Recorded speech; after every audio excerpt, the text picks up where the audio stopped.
I did bring the Durette. This thing after today's job is gonna get a good washing, and I'll check all the track tensioning, because watching Seriously Stumped channel, watching his track go through the mulcher, I definitely want to make sure I don't do that. That was kind of scary. I remembered I got this camera. Christina's, my wife's sister, gave us this camera for, I can't even remember, she just gifted us this camera. She's actually a YouTuber. Her name's Juliana Bastone, and she's got like over 100,000 subscribers. So yeah, her channel's quite big. You can check her out. She does like van life and stuff like that, so she's got a pretty good channel. She was able to go full-time in the YouTube scene for, I don't know, she's probably been doing it for a couple years now. So I mean, that's not my goal to ever go full-time on YouTube, but I also do enjoy it. It's fun.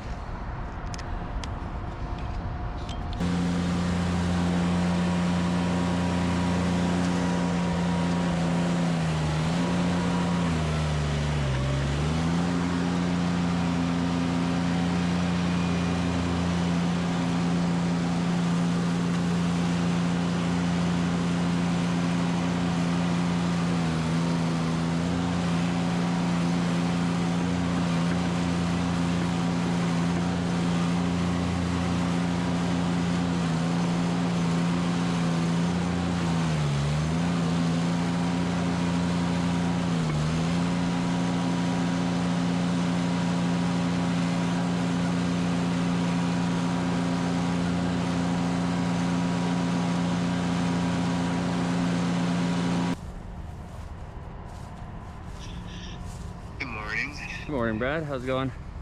Good. How you doing?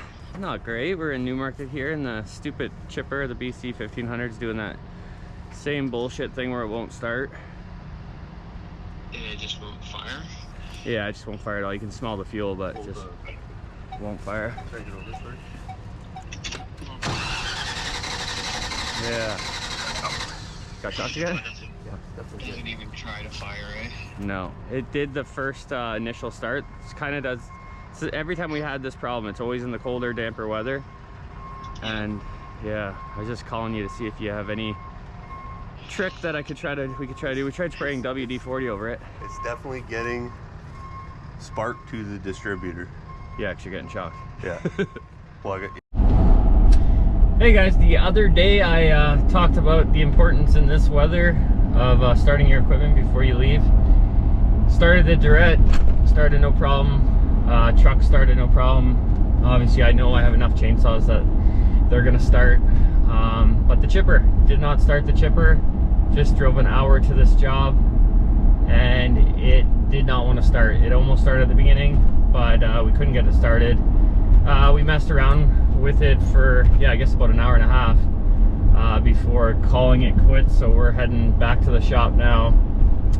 We're gonna work on it with proper tools, hopefully get it going, but have to reschedule this job for Monday now. But yeah, we are headed home making $0. Actually, you know, by the time fuel and you know, paying wages, it's a negative day.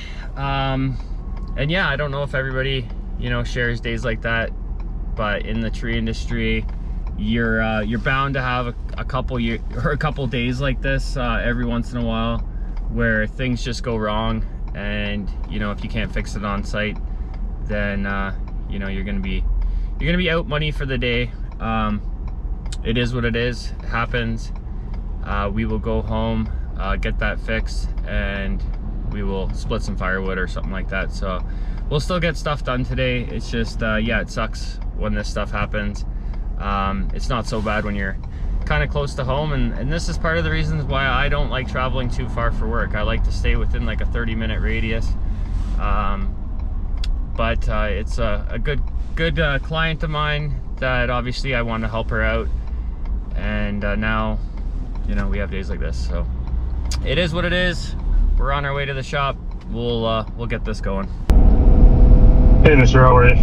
Good, how are you? No, not too bad. I was just calling to see when these guys get everything formed up for you, when do you think you would be good to go? For middle of next week. Okay. So if not, it might be closer to the end of next week. So then I'd venture to say probably Monday would be the latest. Monday the following week. Yes. Okay. Yeah, just looking at the weather, just trying to hope that, because it looks like the weather's decent next week, and then I don't know about the following week, but just trying to find a good window of weather for pouring that pad, just so we don't. I don't want to pour the pad on any chance of rain. You know what I mean? Yeah. So. Okay. Yeah, hopefully it holds off. Yeah. It'd be nice if it did. And one question, so obviously I don't have any clue of how this works, but I know on the boiler there's only like the 2 pumps. So how do you hook it into the pad? Like, because the one goes to the house and the one goes to the shop. The one that's in the shop, I'll have to take that apart, I think. You put another T on there. Oh, okay. On the manifold. I think it might have just capped off the end. Yeah, I think you might have. I think you might have, because we were planning on doing the shop closer to the other shop, but now it's like going to be in the back end. And so I think. Oh, so this one's going all the way at the very back. Yeah, it's going to the back corner. Oh, okay. That's why. Yeah, I was wondering, like, are you still able to run a line all the way back there, or do you have to run like a whole those big insulated lines? Yeah, you'd have to run another insulated line back there. Yeah, that's what I was thinking. And how does that run off of the boiler when there's only like the 2 pumps on there? I'll just tie in off of one of the outlets on the boiler itself. Okay. So what I'll end up doing is moving the pump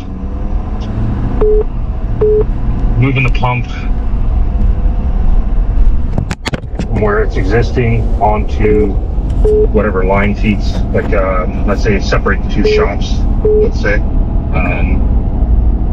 So then I would come off the boiler, tee it, the supply return, tee them, and then put their own pumps for the specific zones, like 1 pump for the main shop and 1 pump for the secondary, the back shop. Okay.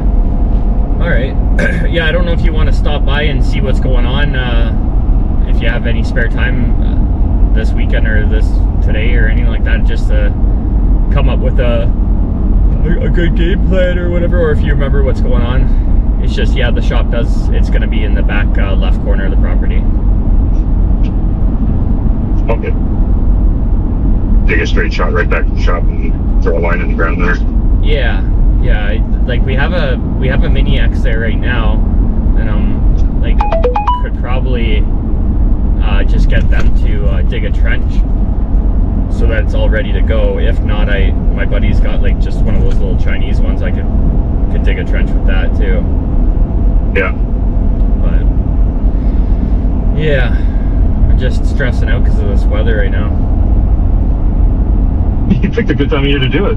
Oh, I didn't pick it, man. It's 8 months for this permit to come through. I had to go through a minor variance, and then I think that took 3 months to get the minor variance, and then you had to wait another 20 days after that, and then I had to apply for the permit, and then the permit just came through. So yeah, now it's like, oh shit. Oh yeah, if they would have, everything in Kawartha Lakes is so slow. Yeah, well, they got to justify the money somehow. Yeah, but I did talk to the guy yesterday, and I asked him if I need any sort of permit for that. He said no. He said because it's an outbuilding, we don't have to do heat loss calculations or anything like that. And he said, "Are you running any other plumbing?" I said, "No, just in-floor heat." And he said, "Yeah, you don't need permits for that because we don't regulate that at all." I just wasn't positive on whether they'd like it or not. I figured I'd just keep your mouth shut and just Yeah, that's what I was. see what happens. That's what I was planning on doing. Just because like it would be easy enough to kind of just hide them until the inspection's done, right? Yeah.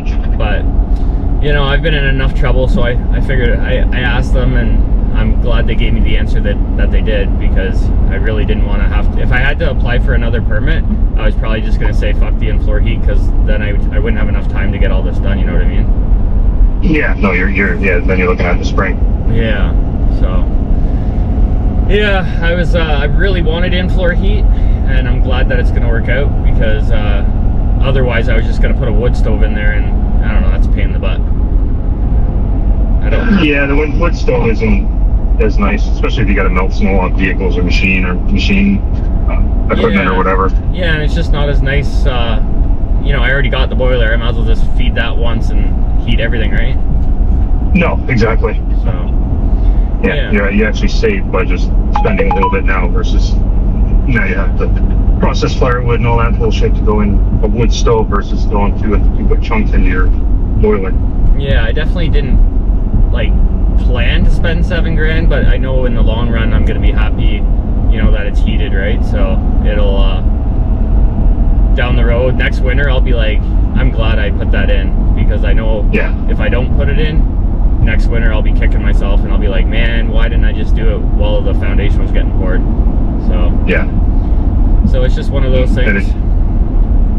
No, the problem is everything nowadays is expensive. Oh yeah. 3 years ago, the price per panel was like $6 cheaper than what it is now. Holy shit, eh? Yeah. And that's per panel, and there's for that place it's quite a few panels. 200 panels for that. Oh yeah.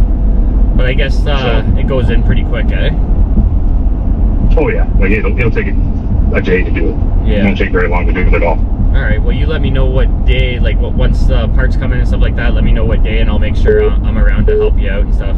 The spark from the coil. See this contact thing? You gotta look in there. See on the disc, there's like a flat piece of metal. Metal thing, yeah. That spins around, and it hits these. Okay. So those are what you want to look for corrosion too, right? Well, yeah. Like if you see like big carbon burns and stuff, then that's what. Yeah. What it is, like it's hitting it. So what do we have? Like, is it all white on there? Yeah, we'll clean it. Would that be corrosion? Yeah, a little bit maybe, but not. I don't know. It doesn't look terrible. Looks like it could be better though, eh? Yeah, definitely clean it. We get a little wire brush or something. Yeah. But that's what it does. It spins around, right? And and then it hits all those, and that's your firing order. That's why it matters where those. But like, we figured it out now. So, okay. Like the order. I'm gonna try to find a little brush. And then that thing in the middle you gotta clean too. Okay.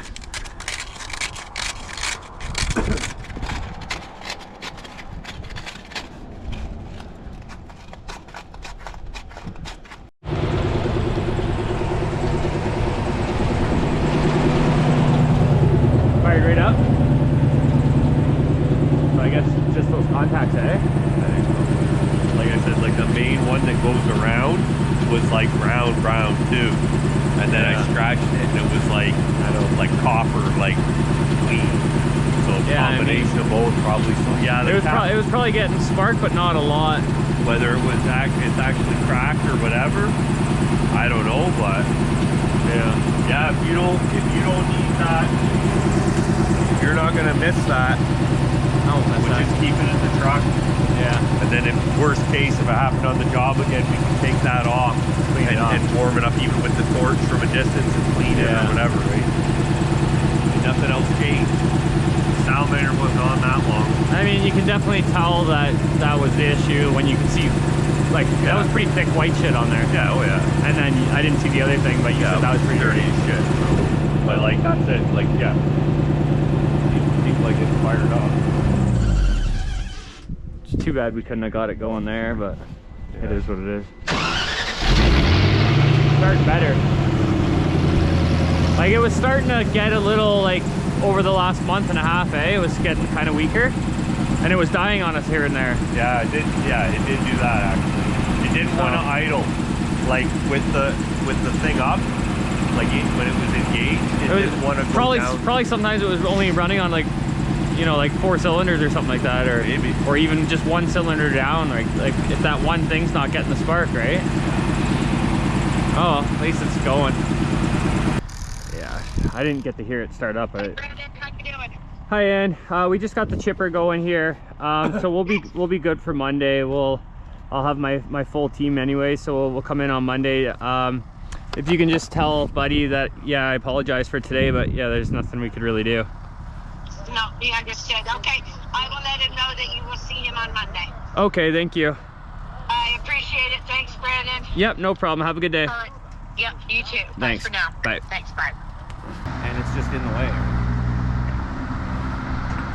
Hopefully when he gets that skid steer, he can, look, Timber, get over here. You're gonna end up going through the combine.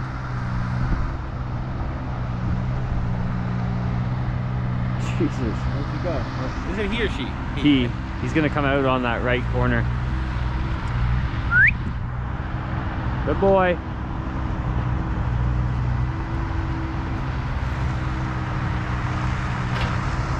Stay out of the farm field, buddy. You'll go right through a combine. I don't want you going through a combine.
So yeah guys, never a dull moment in the tree industry.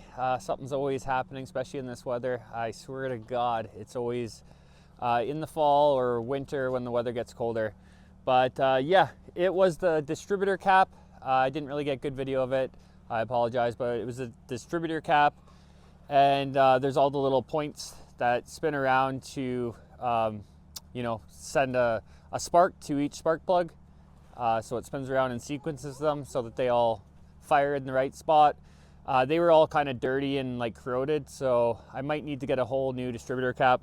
I probably will just order one, but we got it cleaned up and it fires over good now, so I'll show you. It should start over.